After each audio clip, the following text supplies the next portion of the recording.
नमस्कार दोस्तों, स्वागत है। आप सभी दोस्तों का अभिनंदन है।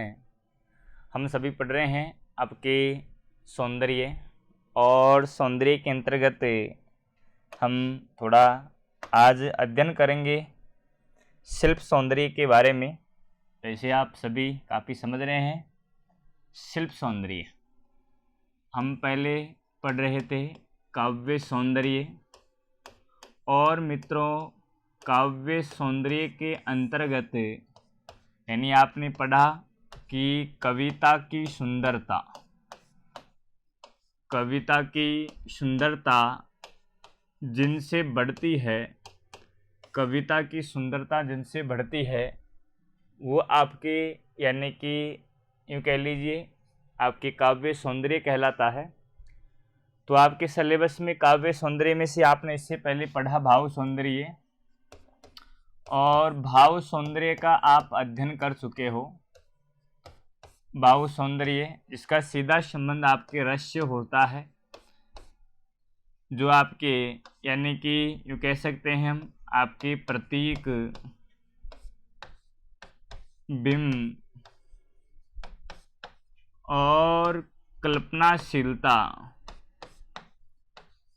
कल्पनाशीलता के आधार पर आपके संपन्न होता है।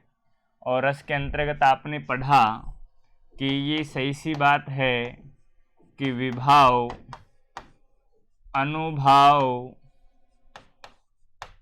व्यभिचारी भावों के संयोग से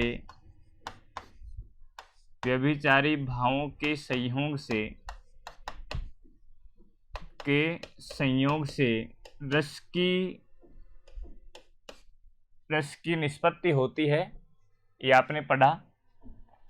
और आज हम पढ़ने जा रहे हैं मित्रों शिल्प सौंदर्य के बारे में। आज हम पढ़ने जा रहे हैं मित्रों शिल्प सौंदर्य के बारे में। शिल्प सौंदर्य है, इसका सीधा सा संबंध होता है बनावट से। इसका सीधा संबंध किससे होता है? बनावट से।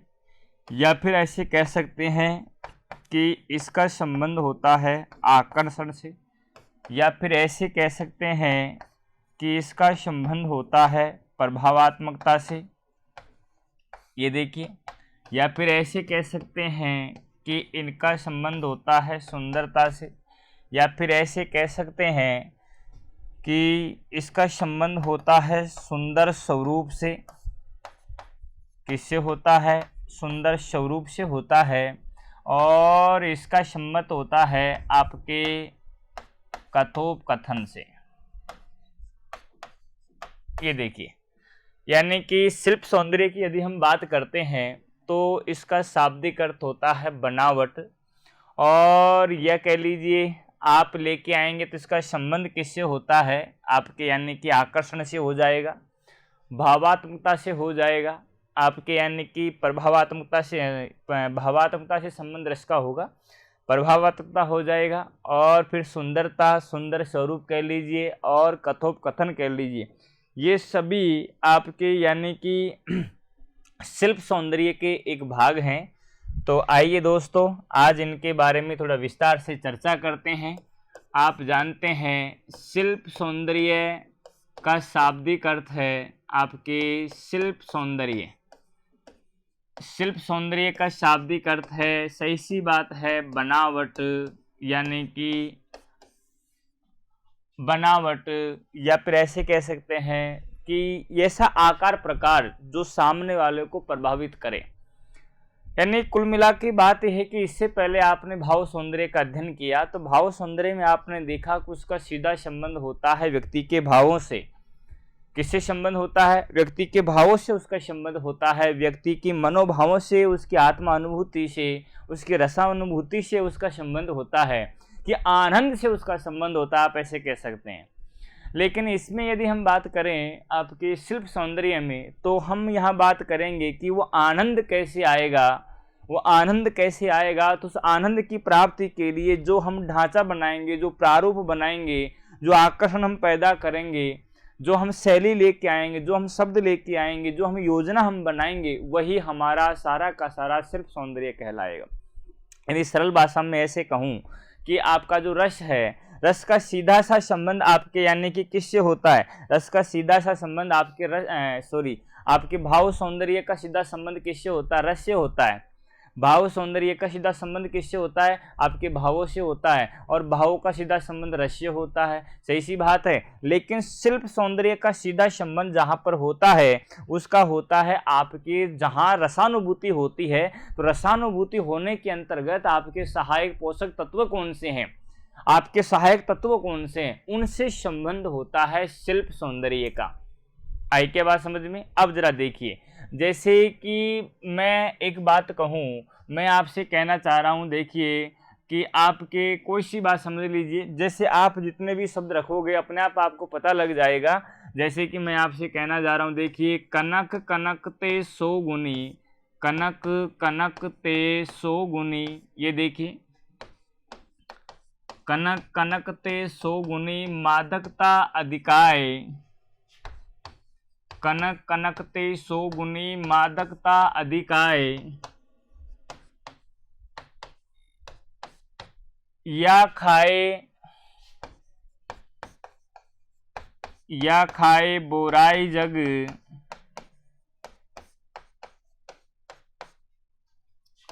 वा पाए बोराई, या खाए बोराई जग व पाए बोराई।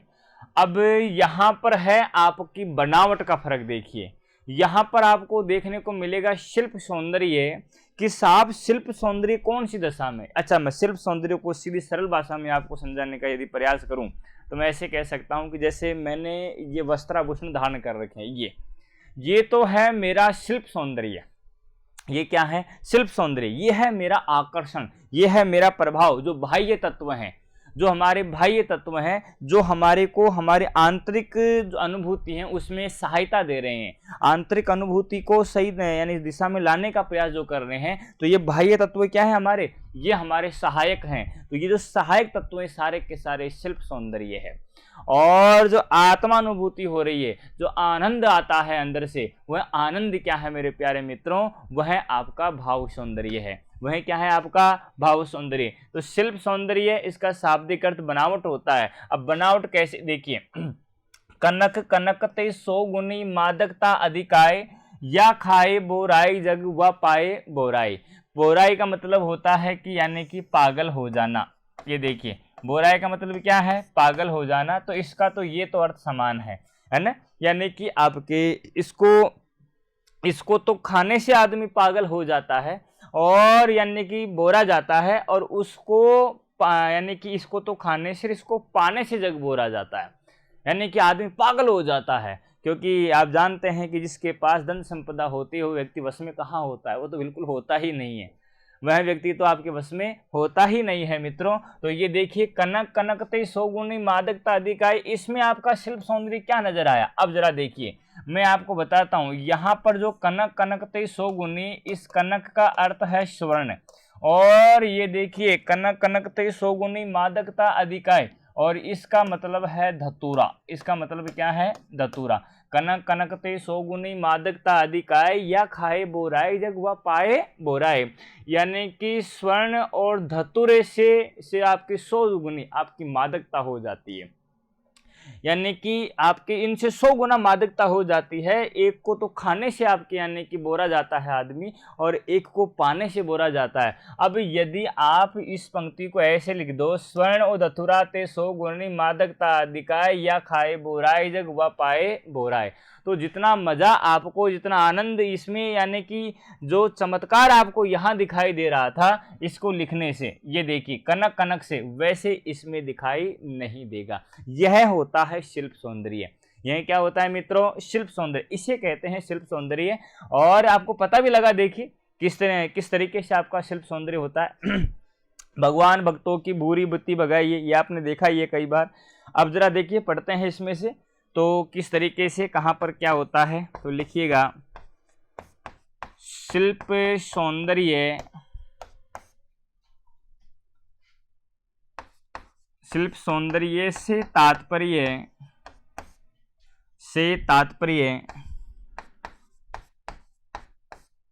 कविता में उत्पन्न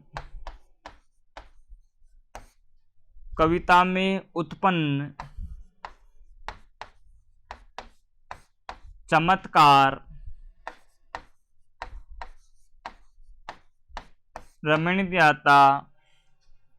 रमणीयता, शैली, बनावट, ढांचा,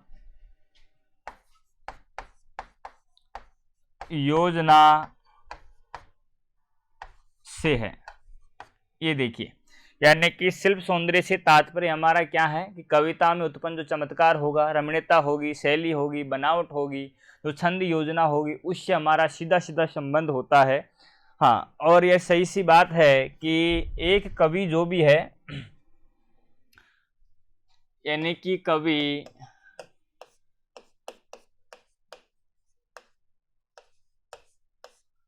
सुंदर तरीके से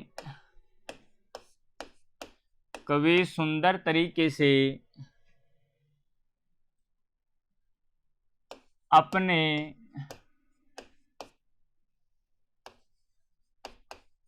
भावों की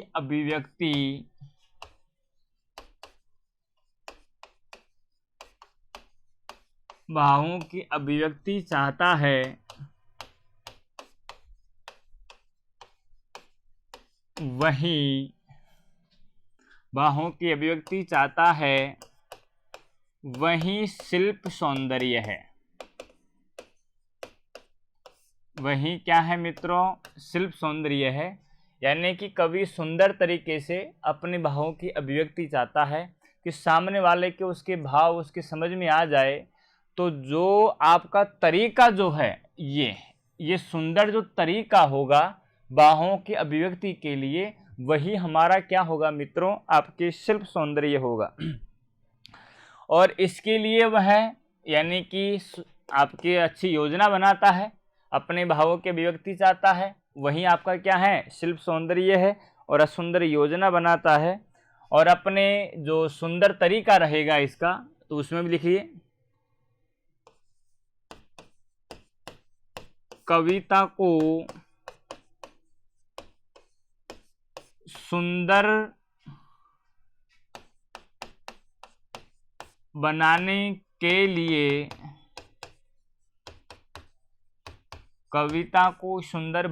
के लिए कवि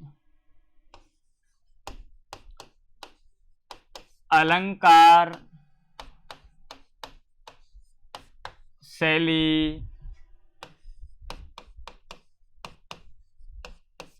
शब्दार्थ,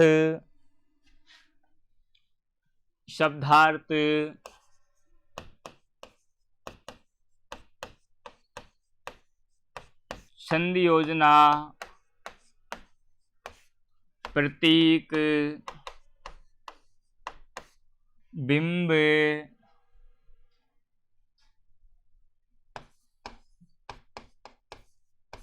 शब्द शक्ति को शामिल करता है। यानी कि जब कवि को अपनी कविता में चमत्कार लाना है, उसे अपनी कविता को सुंदर बनाना है, तो वह अलंकार कह लीजिए, शैली कह लीजिए, शब्दार्थ कह लीजिए, छंद योजना कह लीजिए, प्रतीक कह लीजिए, इन सब को वह आपके शामिल करता है। यानी कि उपयुक्त जितनी भी बातें हैं, ये सारी की सारी आपके रमणीयता बढ़ाने के साधन है। यानी कि काव्य शिल्प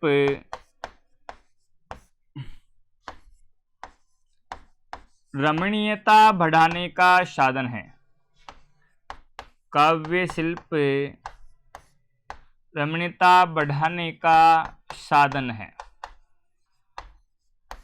ये देखिए, काव्य जो शिल्प है, इससे हमारे काव्य के अंदर कविता में रमणीयता पैदा होती है, सुनने वाले को, पढ़ने वाले को हमारा साहित्य अच्छा लगता है। ये सारा का सारा इसी की आपके यानी कि योजना है। यानी कि हम ऐसे कह सकते हैं कि काव्य में काव्य में कथन विशिष्टता के द्वारा उत्पन्न चमत्कार या प्रभाव शिल्प सौंदर्य है। यानी कि काव्य के अंतर्गत जो हम कथन की विशिष्टता लेके आते हैं, यानी कि कथन को विशिष्ट तरीके से हम अपने बच्चों को, विद्यार्थियों को कहते हैं ना, उसमें जब कहने से चमत्कार जो उत्पन्न हो जाता है, जो कहने की विशिष्टता है, वही हमारा क्या है आपके, यानी कि यूं कह सकते हैं हम, वही हमारा शिल्प सौंदर्य है। और यदि हम बात करें इसमें विशेष रूप से, तो हम ऐसे भी कह सकते हैं कि आपकी जो संवाद योजना होती है, संवाद योजना और कथोपकथन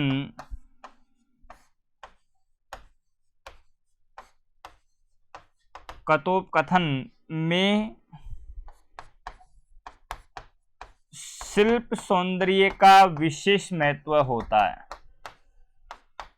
शिल्प सौंदर्य का विशेष महत्व होता है। ये देखिएगा मित्रों, यानी कि संवाद योजना और कथा जो शैली होती है, इसमें हमारे जो कथन लेकर आते हैं, हम कहने का जो हमारा तरीका होता है, ये जो तरीका बनाया गया है, इस तरीके को ही हम क्या कहते हैं, यानी कि कथा के कहने का जो तरीका है ना, यही हमारा शिल्प सौंदर्य है। देखो कभी कभार हम बात को इस रूप से, इस तरीके से प्रकट कर देते हैं कि सामने वाले को समझ में ही नहीं आता, और कभी कभार बात को हम इस तरीके से कह देते हैं कि सामने वालों को बड़ा मजा आ जाता है। तो वो जो कहने का तरीका है ना, वो हमारा शिल्प सौंदर्य है, और संवाद योजना के अंतर्गत आपके शिल्प सौंदर्य का विशेष महत्व होता है। अब देखो इसका एक उदाहरण देके बताता हूं मैं। ये देखिए, कौन द्वार पर, ये देखिए कौन द्वार पर, इधर से जवाब आता है हरि में राधे, हरि में राधे। ये देखिए आगे जवाब आता है यहां बंदर को कोनी काम, यहां बंदर को कोनी काम। ये देखिए आगे फिर सवाल होता है कौन द्वार पर हरि में राधे, यहां बंदर को कोनी काम। फिर देखिए इसी तरीके से फिर आपको एक सवाल और लिखता हूं मैं इसी तरीके का, राधे मैं घनश्याम, मैं घनश्याम तो जाके कित बरसो, जाके कित बरसो, तो जाके कित बरसो। कौन द्वार पर हरि में राधे, एक बार देखो शैली होती है कहने की, और कहने का जो तरीका है, कहने की बनावट है, कहने की जो योजना है, यही हमारा पूरा का पूरा क्या है आपके शिल्प सौंदर्य है। वह पूरा का पूरा क्या है आपके शिल्प सौंदर्य है। तो अब इसमें शिल्प सौंदर्य कैसे आया? अरे द्वार पर कौन है, एक बार क्या होता है कि भगवान श्री कृष्ण आपके राधे से मिलने के लिए जाते हैं, और जैसे राधे से मिलने के लिए जाते हैं, घंटी बजाते हैं, बेल बजाते हैं, जैसे बजाते हैं तो उधर से राधे पूछती है कौन द्वार पर, द्वार पर कौन है? भगवान श्री कृष्ण कहते हैं हरि में राधे, हरि में राधे। तो वो कहते हैं कि मैं हे राधे मैं हरि हूं, मैं कौन है? हरि हूं। तो हरि जो शब्द है ना, ये देखिए इस हरि शब्द अनेकार्थी शब्द है। ये कैसा शब्द है?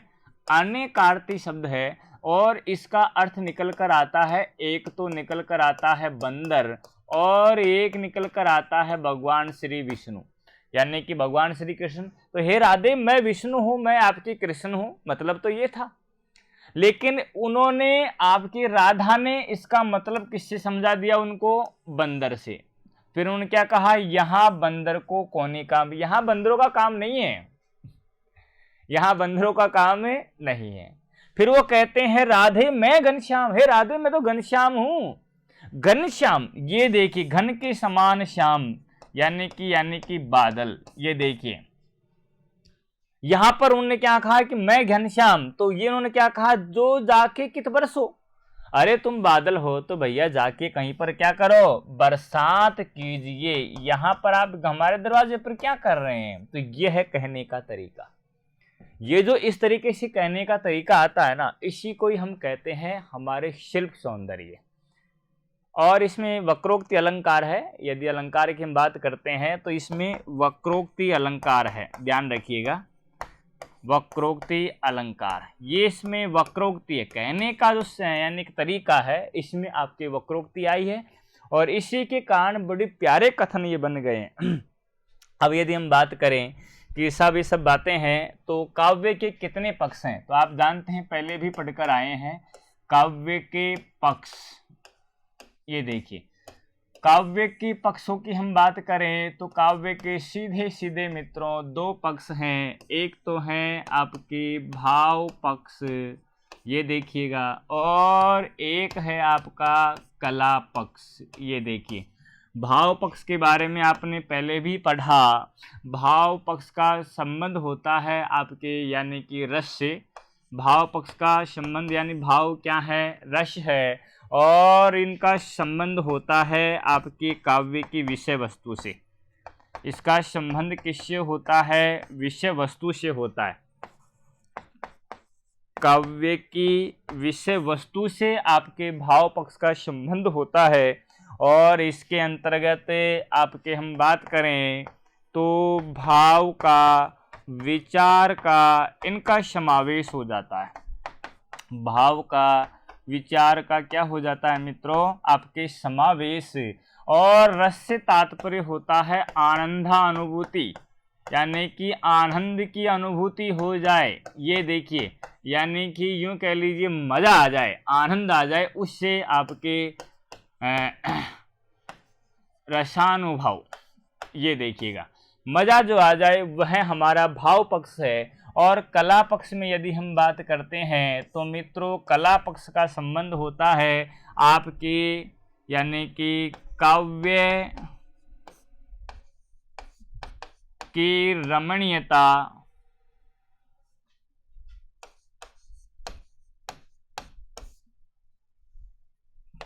के तत्व, यानी कि काव्य की रमणीयता के तत्व है। और ये सीधे सीधे कौन कौन होते हैं ये आप जानते हैं। अलंकार इसमें लेकर आ सकते हैं आप, छंद योजना इसमें लेकर आ सकते हैं। कहने से मतलब है कि शिल्प सौंदर्य में आप सबको इनको पढ़ना पड़ेगा यदि वास्तव में ढंग से आप अपने आप को तैयार करना चाहते हो।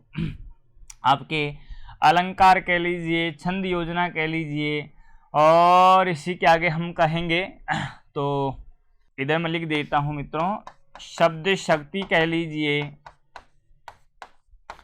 प्रतीक कह लीजिए, बिंब कह लीजिए, रीति कह लीजिए, ये सब के सब आपके काव्य में रमणीयता बढ़ाने के क्या है, आपके तत्व हैं। और इसका संबंध होता है काव्य की विषय वस्तु से। और यहाँ पर आपके संबंध होता है कला पक्ष के संबंध की यदि हम बात करें तो कला पक्ष का सीधा संबंध होता है कहीं से, आपके कविता की बनावट कह लीजिए, या फिर ऐसे कह लीजिए रसानुभूति कराने में सहायक तत्व, इनसे इनका संबंध होता है। जब रस की अनुभूति आप करोगे तो उसके सहायक तत्व कौन से हैं, वो सारे के सारे आपके कला पक्ष में ही आया करते हैं। यानी कि कला पक्ष में हम बात करेंगे तो रमणीयता के जो भी तत्व है, अलंकार कह लो, छंद कह लो, योजना कह लो, भाषा कह लो, सब शक्ति कह लो, ये सारे के सारे इसी के अंतर्गत आ जाते हैं। यानी कि शिल्प का आपका सीधा संबंध है काव्य की बनावट से। यदि आप जैसे नहीं समझा समझ लीजिए, काव्य की बनावट से, यानी कि कविता की बनावट से इसका सीधा संबंध होता है, यदि आप ऐसे समझना चाहो। अब जैसे कि मैं आपको कहूं, जैसे कि एक पंक्ति में आपको ये देखिए, मैंने जो पंक्ति बनाई, अब वो कैसे, ये देखिए, मंगल भवने अमंगल हारी, ये देखिए, ये पंक्ति मैंने बनाई, सही है। अब ये पंक्ति जो बनाई इसको कहते हैं चौपाई छंद। इसे क्या बोलते हैं मित्रों, आपके चौपाई छंद। ये देखिए, चौपाई छंद में मात्रा होती है 16 मात्राएं। कितनी मात्राएं होती है, आपको आगे चल के हल्की जानकारी छंद की देंगे तो वहां पर आपको पता लगेगा। तो अब देखिए, यहाँ पर है गुरु मात्रा, लघु लघु लघु लघु लघु, ये देखिए लघु गुरु लघु लघु, ये गुरु और गुरु। तो 2 4 5 6 7 8 9 10 11 12 13 14 15 और 16, ये जो है इसका मतलब एक मात्रा, इसका मतलब होती है 2 मात्रा। तो इसमें आप गिनेंगे तो 2 3 4 5 6 7, इस तरह की 16 मात्राएं हो गई। कितनी मात्राएं हो गई, 16 मात्रा हो। अब ये जो तरीका सेट किया, मंगल भवन अमंगल हारी, भगवान मंगल करने वाले हैं, अमंगल को हरने वाले हैं, ये जो बनावट आपने बनाई है ना, इसे कहते हैं चौपाई छंद। इसे क्या कहते हैं, चौपाई छंद। अब बनाने का जो तरीका रहा, ये है हमारा शिल्प सौंदर्य। ये क्या है, हमारा शिल्प सौंदर्य। ये देखिए, ये क्या रहा, हमारा शिल्प सौंदर्य। और जैसे ये पूरा हो जाता है तो फिर आपके रसानुभूति होने पर फिर क्या होता है, आपका भाव सौंदर्य पैदा होता है। ध्यान रखिएगा। तो भाव सौंदर्य को निष्पन्न करने में आपके ये है सहायक तत्व। ये ध्यान रखिए, ये क्या है, सहायक तत्व। यदि इसको इस तरीके से नहीं लिखते तो आपको कहने में आनंद ही नहीं आता।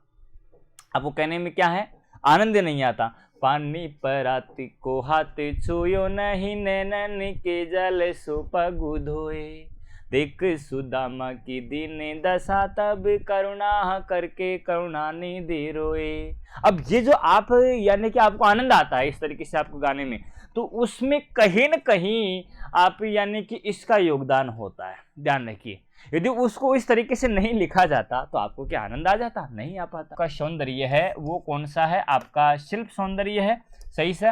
और शिल्प सौंदर्य के अंतर्गत हम बात करें तो आपके कौन से आपके तत्व हैं, तो चौपाई छंद यानी कि छंद योजना हो जाएगी।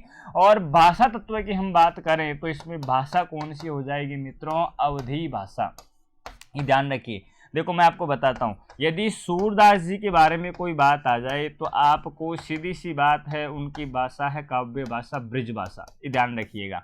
और तुलसीदास जी के यदि बारे में यदि कोई बात आ जाए तो आपकी सीधी सी बात है कि उन्होंने काव्य आपके अवधी और ब्रिज भाषा दोनों में लिखा है। ध्यान रखिएगा। लेकिन अवधी भाषा में सबसे बड़ा ग्रंथ रामचरितमानस, ये पूरा का पूरा आपके इन्होंने अवधी भाषा में ही लिखा है। आई बात समझ में। इस तरीके से आप भाषाओं को याद भी कर सकते हैं।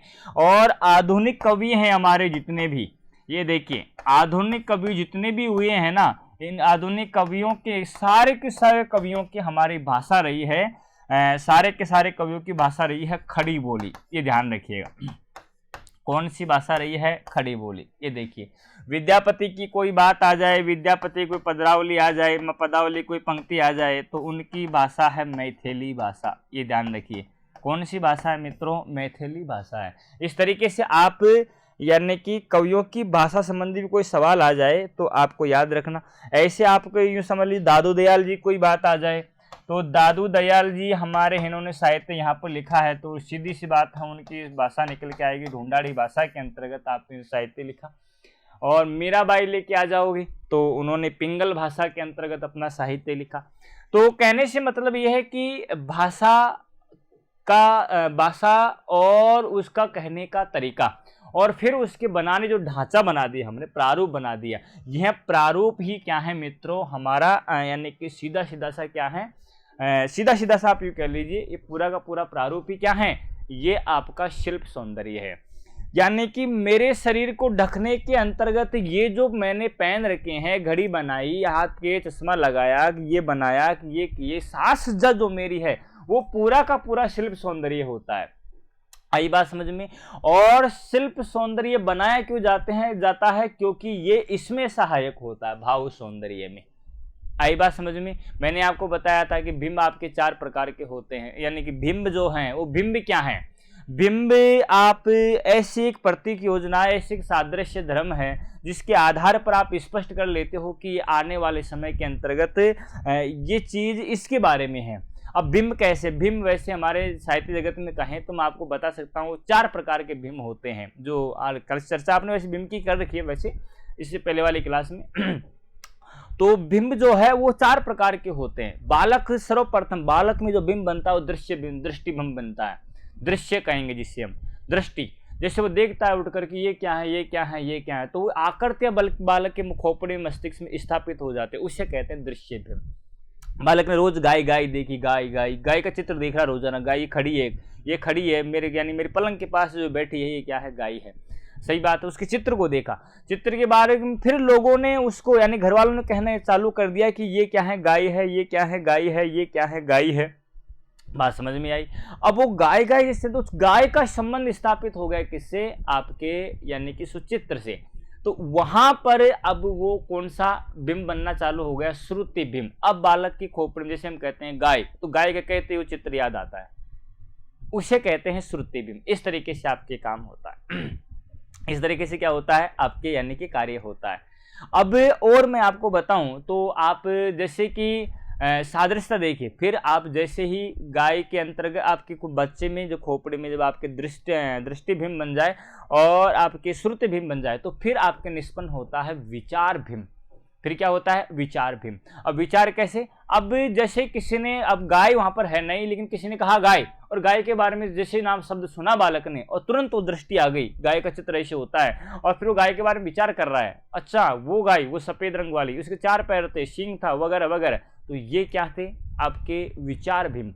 यहां तक ये तीनों जो स्थितियां हैं, ये तीनों स्थितियां शिल्प सौंदर्य के सहायक होती है। ये तीनों स्थितियां क्या है, आपकी दृष्टि बिंब कर लीजिए, आपके यानी कि श्रुति बिंब कर लीजिए, और आपके यानी कि विचार बिंब, तीनों के तीनों यहाँ पर शिल्प सौंदर्य के सहायक हैं। और फिर अगला जो बिंब आता है वो आता है भाव बिंब। भाव बिंब में क्या होता है, अब जैसे गाय है, अब कहा आपने कि गाय, अब गाय के कहते ही आपका, गाय कहने से आपका चित्र आ गया, तो वह क्या हो गया, आपके दृष्टि बिंब। गाय शब्द के याद करते ही श्रुति बिंब हो गया। फिर आप विचार करने की गाय, अरे वो 4 टांगे वाली थी, 2 सींग उसके थे, हैं। फिर आपके यानी कि अरे वो ऐसा, अच्छा वो गाय, तो वो तो हो गया विचार बिंब। और उसमें आए, अरे वाह, गाय के 4 थन होते, गाय हमको दूध देती है, दूध से घी निकलता है, घी से आपके यानी कि हम पुष्ट होते हैं, छाछ भी हम पीते हैं, दूध भी हम पीते हैं, गाय का गोबर से हम यानी हमारे खाद्य यानी कि तैयार होता है, गाय का बछड़ा बड़ा सुंदर होता है। ये जो भाव निकल के ये है भाव बिंब। और भाव बिंब के अंत से पहले जो कुछ भी था वो सारा का सारा शिल्प सौंदर्य होता है। सारा का सारा क्या होता है, शिल्प सौंदर्य होता है। उम्मीद करता हूं कि मेरी बातें आपको धीरे धीरे करके, सने सने करके आपके समझ में तो आ ही रही होगी। यानी कि मैं ऐसे कह सकता हूं कि काव्य को सजाने में, संवारने में, उसे मोहक बनाने में, उसे आप यूं कह लीजिए प्रभावात्मक बनाने में शिल्प सौंदर्य का महत्व होता है। यानी कि कविता को सजाने, संवारने, मोहक बनाने एवं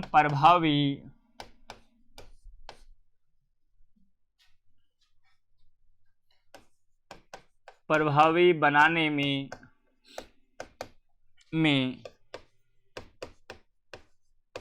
शिल्प सौंदर्य महत्वपूर्ण होता है।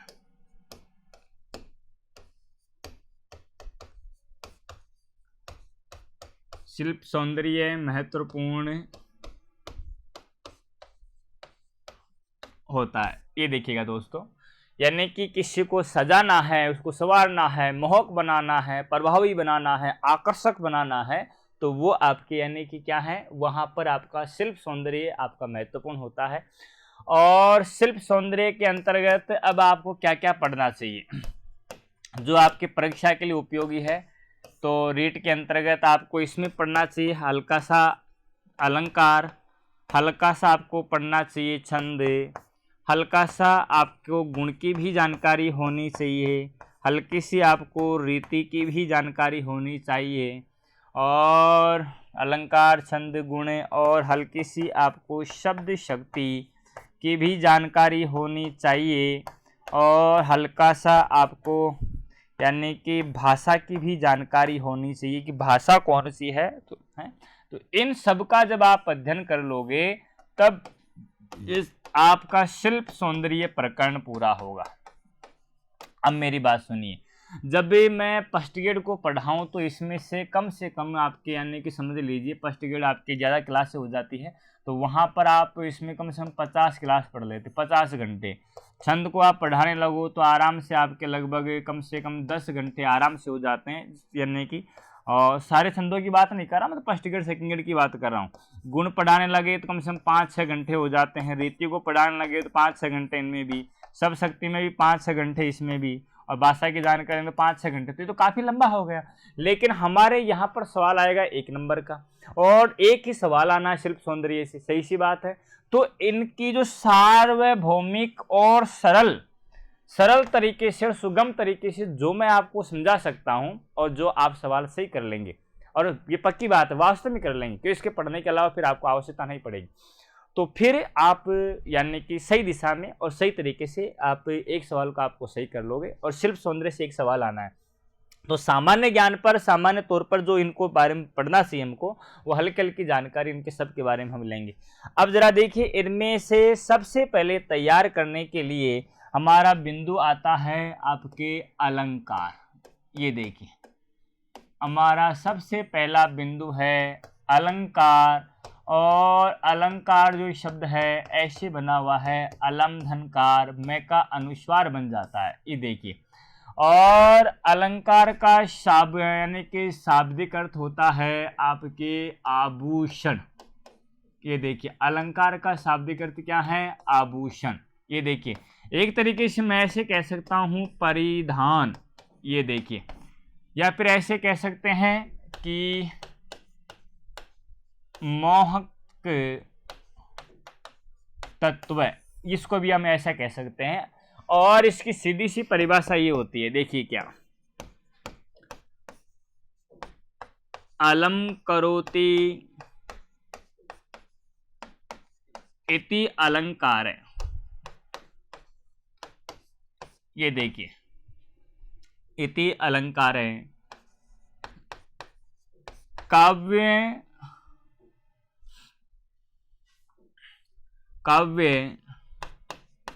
को आभूषित करने वाले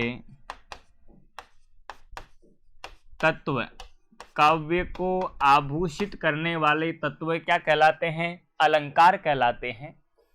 इसकी परिभाषा में हम बात करें तो यानी कहने से मतलब है सीधी सी बात कि आप सरल तरीके से भी आप इनको देखोगे कि किस तरीके से अलंकार की परिभाषाएं आपके लिए महत्वपूर्ण हो सकती है, क्या आपको इसमें समझना चाहिए, तो उन्हीं की चर्चा हम कर रहे हैं। और मैं आपको एक परिभाषा और बताता हूं, तो देखिए, वक्राभिधेय है शब्दोक्ति,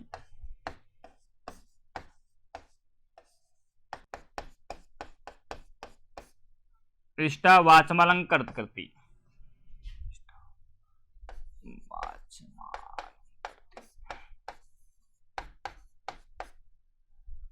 वक्राभिधेय है शब्दोत्तिष्ठा वाचमालंकृति। ये देखिए, यानी कि वक्राभिधेय है शब्दोक्ति रिष्टा वाचमालंकृति, विक्राभिधेय है शब्दोक्ति रिष्टा वाचमालंकृति। तो ये परिभाषा क्या कहने चाह रही है कि काव्य के वे तत्व जो ऐसी उक्तियां या फिर ऐसे कह लीजिए अपने आप की विशिष्ट कथन शैली के कारण चमत्कार लेके आते हैं, यानी कि कहने का जो तरीका होता है उससे चमत्कार उत्पन्न होता है, उस चमत्कार को ही हम क्या कहते हैं? अलंकार कहते हैं। यानी कि ऐसा कहना चाहे तो आप ऐसे कह सकते हैं, शब्द और अर्थ की विचित्रता ही अलंकार है। शब्द और अर्थ की विचित्रता ही क्या है मित्रों? अलंकार है। ऐसे ही हम कहना चाहें तो सौंदर्यम अलंकार है, सौंदर्यम अलंकार है। ये देखिए, ये भामह की परिभाषा है, ये सामान्य है, ये वामन की परिभाषा है। सौंदर्यम अलंकार है यानी कि काव्य की सुंदरता बढ़ाने वाले, काव्य की सुंदरता बढ़ाने वाले धर्म तत्वों को हम क्या कहते हैं, आपके अलंकार कहते हैं। और ऐसे ये देखिए, काव्य शोभाकरान, काव्य शोभाकरान धर्मालंकार पचक्षते।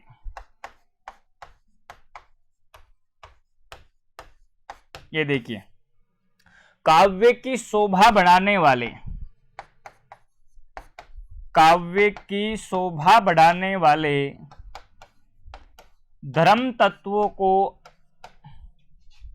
काव्य की शोभा बढ़ाने वाले धर्म तत्वों को हम क्या कहते हैं मित्रों, अलंकार कहते हैं। ये देखिए, देखो सवाल तो एक है लेकिन जिंदगी आपके उस कसौटी पर खड़ी है कि हम अपने आप पर एक्सपेरिमेंट कर ही नहीं सकते। तो थोड़ा ज़्यादा पढ़ लेंगे, 15-20 मिनट तो उससे फ़र्क नहीं पड़ता। क्योंकि इसलिए फ़र्क नहीं पड़ता, कई बातें हैं जो आपके यानी कि मैं सिलेबस में है तो सारी बातें, लेकिन थोड़ा सा संक्षिप्त रूप में लेकर चल रहा हूँ, लेकिन फिर भी आपको लग रहा है कि ये ऐसे क्या है, समझो कहीं पढ़ाई नहीं हम लोगों ने, क्योंकि साहित्य की बातें हो गई। तो काव्य की ऐसी तत्व है जो काव्य की शोभा को बढ़ाते हैं, काव्य की सुंदरता को बढ़ाते हैं। आप ये कह लीजिए कविता की उक्तियों में विचित्रता पैदा करते हैं, आप यूँ कह लीजिए काव्य को आभूषित करते हैं, काव्य को शोभा प्रदान करते हैं। तो वे सभी तत्व क्या कहलाते हैं, अलंकार कहलाते हैं। और मित्रों, अलंकार होते हैं दो प्रकार के, एक तो होता है शब्दालंकार, ये देखिए, एक कौन सा होता है, शब्दालंकार, और एक होता है अर्थालंकार। एक तो होता है शब्दालंकार और एक क्या होता है मित्रों, अर्थालंकार। अब इनमें से क्या अंतर है, अब जरा देखिए, एक एक शब्द से ही आपको पता लग जाएगा। ये देखिए, शब्दालंकार, इसका मतलब क्या है, इसका मतलब है कि शब्द में चमत्कार है। किसमें चमत्कार है, शब्द में चमत्कार है। ये देखिएगा, शब्द में चमत्कार है। और ये देखिए अर्थालंकार, ये देखिए अर्थालंकार का मतलब क्या है कि अर्थ में चमत्कार है। ये देखिए, अर्थ में चमत्कार, जब काव्य या कविता पढ़ाते समय शब्दों में चमत्कार नजर आए तो वहां पर होता है आपकी शब्दालंकार, और जब हमारे अर्थ के अंतर्गत आपकी चमत्कार नजर आए तो वहां पर आपकी क्या होता है मित्रों, आपकी अर्थालंकार होता है। वहां पर क्या हो जाता है, अर्थालंकार होता है। अब इसका यदि मैं एक छोटे छोटे उदाहरणों से आपको समझाना चाहूँ तो ऐसे समझा सकते हैं, जैसे कि भगवान भक्तों की भयंकर भूरी भीति भगाइए, भगवान भक्तों की भयंकर भूरी भीति भगाइए। इसमें देखा आपने कि कहने से आपके भय भय भय भय वर्ण की कई बार आपकी आवृत्ति हुई है, और जब एक ही वर्ण की बार बार आवृत्ति हो जाए आपके यानी कि यूँ कह लीजिए दो से अधिक बार आवृत्ति हो जाए, वर्ण के एक ही आपके समान उच्चारण स्थान वाले वर्णों की आवृत्ति हो जाए, तो वहां पर होता है अनुप्रास अलंकार। कौन सा, अनुप्रास अलंकार। तो वहां पर आपकी यानी कि चमत्कार किसमें होगा, आपके शब्दालंकार, यानी कि वर्णों में चमत्कार पैदा होगा, शब्दों में आपके, यानी कि पूत कपूत क्यों धन संचय और पूत सपूत तो क्यों धन संचय। तो यह है कहने का, ये क्या है आपके शब्दालंकार, ये क्या है शब्दालंकार। अर्थालंकार क्या होता है, अर्थालंकार होता है कि आपके अर्थ के अंतर्गत अलंकार आता है, चमत्कार, अर्थ के आधार पर चमत्कार पैदा होता है। तो उससे पता ये चलता है कि आप एक शब्द के स्थान पर दूसरे शब्द का प्रयोग भी कर दें तो आपके अर्थ में कोई भिन्नता पैदा नहीं होती, आपका अलंकार ऐसे कैसे बना रहता है, अलंकार ऐसे कैसे बना रहता है। अब देखो कैसे, शब्दालंकार और अर्थालंकार में अंतर क्या है कि शब्द में चमत्कार होता है, यहाँ पर अर्थ में चमत्कार होता है। यदि आपने इस शब्द को परिवर्तित कर दिया तो फिर आपका चमत्कार हट जाएगा, फिर आपका चमत्कार नष्ट हो जाएगा। और जो चमत्कार नष्ट हो गया तो फिर अलंकार नहीं रहा, तो वहां पर आपका सौंदर्य को हानि हो जाती है। इसमें ध्यान रखिए, शब्द को चेंज करने पर, परिवर्तन करने पर, यहां पर आप शब्द को परिवर्तन कर देंगे तब भी आपकी कोई हानि नहीं होगी, क्योंकि यहां पर अर्थ में आपकी अलंकार है। अब मैं देखो दोनों का अर्थ बताता हूं। देखिए जैसे कि अभी थोड़े समय पहले आपने पढ़ा आपके कनक कनकते सो गुनी, कनक कनकते सो गुनी मादकता अधिकाय। ये देखिए कनक कनकते सो गुनी मादकता अधिकाय। ये देखिए अब ये है कि कनक कनकते सो गुनी, यानी कि कन कनक, एक का तो मतलब है स्वर्ण और एक का मतलब है धतूरा, यानी कि एक को तो कोई आदमी प्राप्त कर लेगा तब वह अपने आप में, यानी दोनों की मादकता बड़ी खतरनाक होती है, दोनों को प्राप्त करने से आदमी बोरा जाता है। तो एक तो कौन है सोना और एक कौन है धतूरा। तो सोना और धतूरा इन शब्दों के स्थान पर यदि आप ये शब्द रख दें स्वर्ण धतूरा मादकता अधिकाय, तो अब आपका चमत्कार नहीं है, अब आपका चमत्कार नहीं है, क्योंकि आपका चमत्कार तो इनसे पैदा हो रहा था। कनक कनकते सोगुनी, कनक कनक में चमत्कार था। इसे कहते हैं यमक अलंकार। इसे क्या कहते हैं? यमक अलंकार कहते हैं। और वर्णों की आवृत्ति भी हो रही है तो इसमें अनुप्रास अलंकार भी कह देते हैं, ध्यान रखिएगा। तो इस तरीके से आपके शब्द अलंकार है। अर्थ अलंकार में क्या है? अर्थ में अलंकार होता है। अर्थ अलंकार में क्या है? अर्थ में अलंकार होता है। यदि अर्थ को आप अर्थ को परिवर्तित भी कर दोगे ना तब भी आपके यानी कि कोई फर्क नहीं पड़ा। ये देखिए मुख मयंक सम मंजू मनोहर, ये देखिए ये अर्थ अलंकार देखिए। मुख मयंक सम मंजू मनोहर, यानी कि मुख है जो मयंक यानी चंद्रमा के समान। किसके समान है? चंद्रमा के समान है। सम यानी समान, मंजू यानी क्या है? सुंदर है, और मन को हरने वाला है। ये देखिएगा। अब यहां पर चमत्कार देखिए, इस मयंक को हटा दोगे ना आप, इस मयंक को हटा दोगे तब भी आपको इसमें यानी कि चमत्कार नजर आएगा। मुख चंद्रमा सम मंजू मनोहर, तब भी बात वही है। लेकिन वहां पर कनक कनकते सो गुनी, वहां पर वो अर्थ आपने लिख दिए तो फिर आपके चमत्कार रहेगा ही नहीं, फिर आपको मतलब नहीं कहने का, फिर सीधा सीधा अर्थ समझ में आ जाएगा। और उसके शब्द को आप हटाते हैं तो फिर देखिए चमत्कार नहीं रहेगा। शब्द को ऐसे कैसे रखते? कनक कनकते सो गुनी, तब चमत्कार है। देखो कितना अच्छा लग रहा, कनक कनकते सो गुनी, ये कहने में बड़ा यानी कि शानदार है, इसे कहते हैं चमत्कार। तो ऐसा आए तो शब्दालंकार, ऐसा आए तो अर्थालंकार। अब शब्दालंकार में आप बहुत सारे अलंकारों का अध्ययन कर सकते हैं। जैसे शब्दालंकार में आप अनुप्रास का अध्ययन कर सकते हैं, श्लेष का कर सकते हैं, आप यमक का कर सकते हैं, समझ रहे हैं आप? यमक का इसमें यानी कि लाटानुप्रास का भी अध्ययन कर सकते हैं। लेकिन सही सी बात यह है कि हम इनमें से मुख्य रूप से एक अनुप्रास को देख लेंगे और एक यमक को देख लेंगे, एक श्लेष को देख लेंगे, क्योंकि इनमें इसके अलावा और कोई सवाल आपका आता नहीं है। तो मेरे प्यारे दोस्तों इससे अगला देखेंगे, इससे अगली क्लास में, क्योंकि उम्मीद है कि यहाँ तक आपको जो पढ़ा है वो समझ में आया होगा। यदि कोई बात रही हो तो आगे पीछे स्क्रीनशॉट लेके लिख लिया करो, और कभी कभार मैं दोहरान करता हूँ तो आगे पीछे आपके बहुत सारे साधन है, देख लिया करो। धन्यवाद दोस्तों।